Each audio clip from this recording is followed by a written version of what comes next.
देखिए, अरविंद केजरीवाल जी ने, जो पार्टी के राष्ट्रीय संयोजक हैं, और पार्टी ने ये फैसला लिया है कि हम विपक्ष के उम्मीदवार आदरणीय सुदर्शन रेड्डी जी को अपना समर्थन देंगे, अपना वोट देंगे।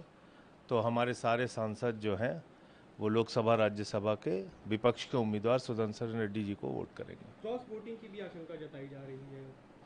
अब देखिए, क्रॉस वोटिंग को तो पार्टियों को चेक करना पड़ेगा कि किस पार्टी में क्रॉस वोटिंग की संभावना है। हमारी पार्टी में ऐसी कोई न संभावना है, ना हम इसमें कहीं कोई किसी के ऊपर संदेह कर रहे हैं। सारे के सारे वोट विपक्ष को उम्मीदवार सुदर्शन रेड्डी जी को पड़ेंगे। अब एक उदाहरण ज़रूर है जो हमने देखा कि कॉन्स्टिट्यूशन क्लब के चुनाव में देखने को मिला कि भारतीय जनता पार्टी के लोगों ने क्रॉस वोटिंग करके जो मोदी अमित शाह के चहेते उम्मीदवार थे उनके खिलाफ वोट किया। तो ये एक ज़रूर देखने को मिला कॉन्स्टिट्यूशन क्लब के चुनाव में। तो अगर ऐसा कुछ होता है तो निश्चित रूप से एक अप्रत्याशित परिणाम आपके सामने आ सकते हैं। कुछ पार्टियों ने कभी मतलब बहिष्कार करने का फैसला किया है, तो एब्सटेंट रहने का फैसला किया जो अकाली दल। देखिए, वो तो बीजेपी को समर्थन दिया है, उसमें आप ये नहीं कह सकते कि उन्होंने बहिष्कार किया। बहिष्कार का मतलब बीजेपी मोदी जी का साथ दिया है। तो अब ये पूरा पंजाब और पूरा देश जान गया कि ऐसे वक्त में जब पंजाब एक त्रासदी से गुजर रहा है, अकाली दल बीजेपी के साथ खड़ा है। तो ये तो पूरे देश ने देख लिया ना कि इनका क्या मिला जुला खेल है। बाहर बोलते हैं, अंदर मिले रहते हैं। आज प्रधानमंत्री बाढ़ प्रभावित क्षेत्रों का पंजाब भी है जिसमें दौरा कर तो वो हमने मांग की है उनसे कि जब आप वहाँ जा रहे हैं तो सिर्फ फ़ोटो खिंचवाने के लिए ना जाइए, जो कि आपकी आदत है। आप 20,000 करोड़ रुपए का पैकेज बाढ़ के लिए, जो राहत का पैकेज है, वो ऐलान करके आइए, क्योंकि वहाँ सड़कों का नुकसान हुआ है, मकानों दुकानों का नुकसान हुआ है, मवेशियों का नुकसान हुआ है, फसलों का नुकसान हुआ है, बड़े पैमाने पर नुकसान हुआ है। तो इसलिए आप वहाँ पे जा रहे हैं तो राहत का पैकेज दे के आएँ।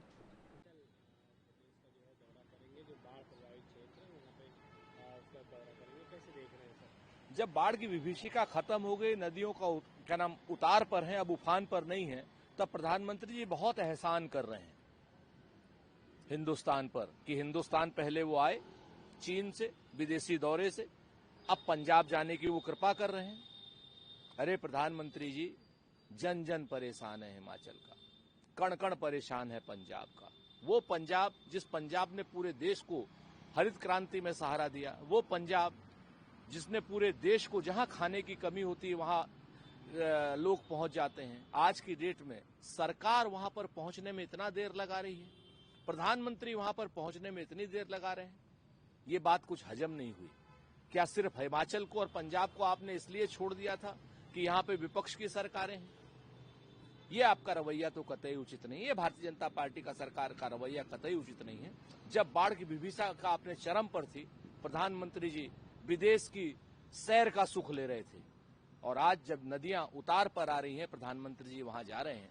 खैर, प्रधानमंत्री जी से हमें उम्मीद है कि बाढ़ राहत में हरियाणा हो, पंजाब हो या हिमाचल हो, विशेष रूप से हिमाचल में जो तबाही हुई है बिजली के गिरने से, बादल के फटने से, उन सारी चीजों के लिए लगभग 50,000 करोड़ रुपए का पैकेज हिमाचल को भी देंगे, और पंजाब का भी जितना नुकसान हुआ है उसका भी पूरा का पूरा पैकेज जो है प्रधानमंत्री जी देंगे, ऐसा हमारा विश्वास है।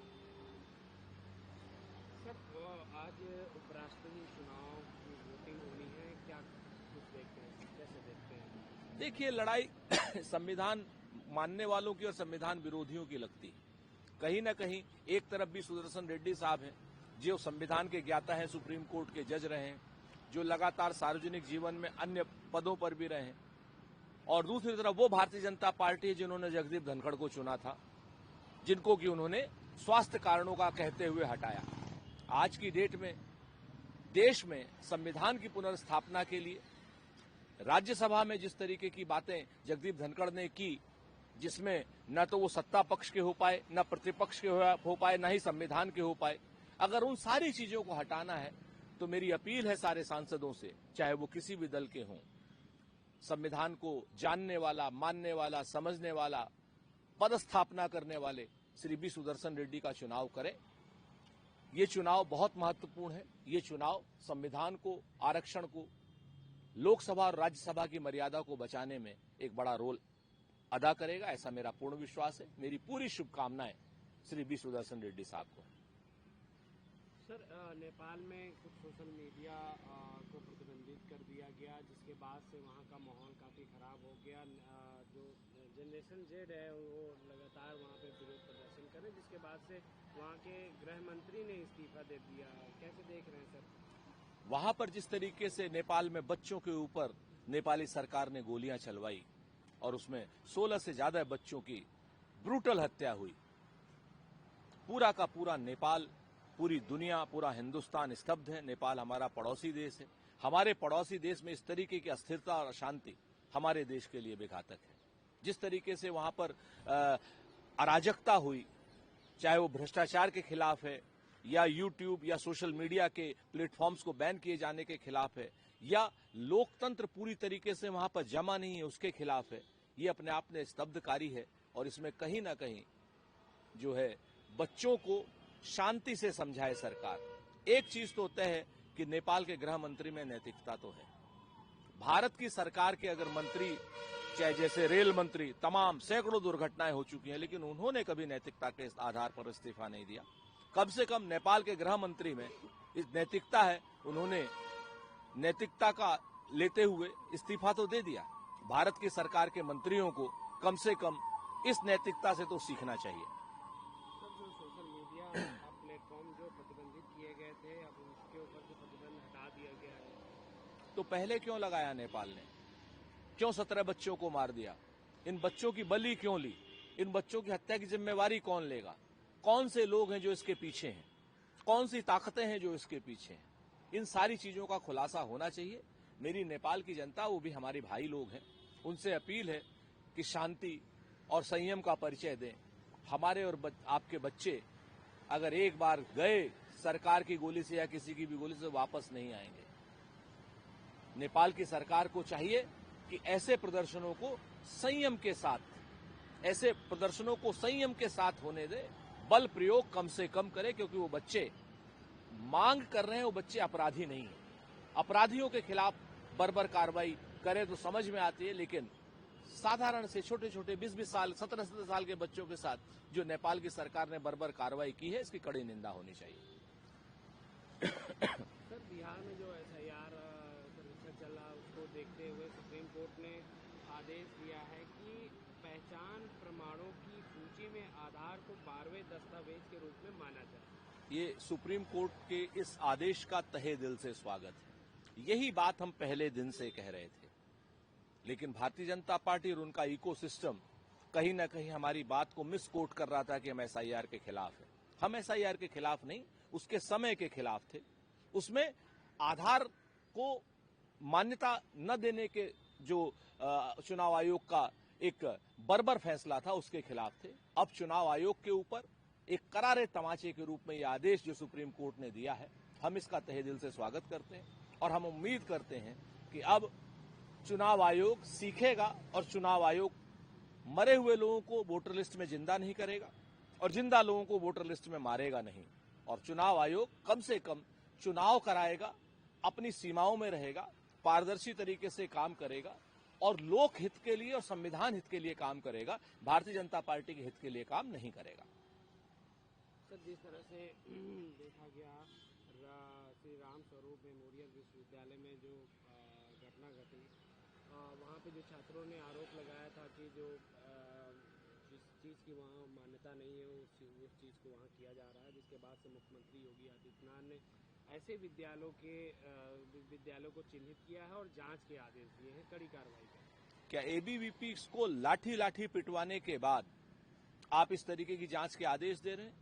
भारतीय जनता पार्टी की पिछले 8 साल से सरकार है, ऐसे विश्वविद्यालय अवैध डिग्रियां चला रहे हैं। इसका मतलब है कि शिक्षा माफिया के साथ भारतीय जनता पार्टी की सरकार की मिलीभगत है। भारतीय जनता पार्टी के सरकार के लोगों के ये विश्वविद्यालयों में कहीं ना कहीं कोई इंटरेस्ट है। कुछ हो सकता है पार्टनरशिप हो या भ्रष्टाचार का पैसा नीचे से लेके ऊपर तक जा रहा हो। ये आदेश आज ही क्यों दिया गया? आज से पहले ये आदेश क्यों नहीं दिया गया? क्या ये आदेश देने की आवश्यकता है कि अवैध डिग्रियों को रोकिए? ये तो शासन का, प्रशासन का, पुलिस महकमे का, एजुकेशन विभाग का, हायर एजुकेशन का, मंत्रियों का ये काम है उनका लगातार इस तरीके के काम को करना कि अवैध काम रुके। सरकार होती ही अवैध काम को रोकने के लिए, लेकिन ये सरकार शुद्ध रूप से शिक्षा माफियाओं के संरक्षण को दे रही है, अपने भ्रष्टाचार के लाभ ले रही है। इसी वजह से एबीवीपी के छात्रों को लाठी लाठी मारने के बाद, ओम प्रकाश राजभर के गाली देने के बाद अब इस तरीके का एक आदेश सरकार ने दिया है। ये सरकार के लिए शर्म की बात है। अगर उच्च शिक्षा मंत्री को जरा सी भी शर्म हो तो इस्तीफा दे दें। सर, हरियाणा के निवासी एक व्यक्ति की कैलिफोर्निया में सार्वजनिक स्थान पर पेशाब करने से रोकने पर गोली मारकर हत्या कर दी गई, कैसे देख रहे हैं? ये बहुत स्तब्धकारी है। ये कहीं ना कहीं हिंदुस्तान के घटते प्रभाव को दिखा रहा है। अमेरिका में जो हिंदुस्तान का प्रभाव लगातार नरेंद्र मोदी जी की सरकार आने के बाद घटा है, और नकली तरीके से जिस तरीके से नरेंद्र मोदी जी ने नमस्ते ट्रंप, हाउडी ट्रंप, अब की बार ट्रंप सरकार किया, भारतीयों की, भारतवंशियों की जो साख गिरी है वहां पर, ये उसका प्रतिफल है। क्या अमेरिका की सरकार की इतनी हिम्मत कि एक व्यक्ति को बगैर किसी अपराध के वहां पर सजा दे दे? ये कतई अनुचित है। भारत सरकार को चाहिए कि इसका कड़ा प्रतिवाद करे और उसकी जान की जो वो है, और उसकी जान का पूरा हिसाब अमेरिका की सरकार से ले। हमारा विदेश मंत्रालय से और नरेंद्र मोदी जी से कहना है कि भारतवंशियों की जान सस्ती नहीं है, कि कोई भी गोली मार देगा या आपके दोस्त ट्रंप की सरकार गोली मार देगी। इसका कड़ा प्रतिवाद होना चाहिए। प्रभातखबर.com, विश्वास वही, रफ्तार नहीं।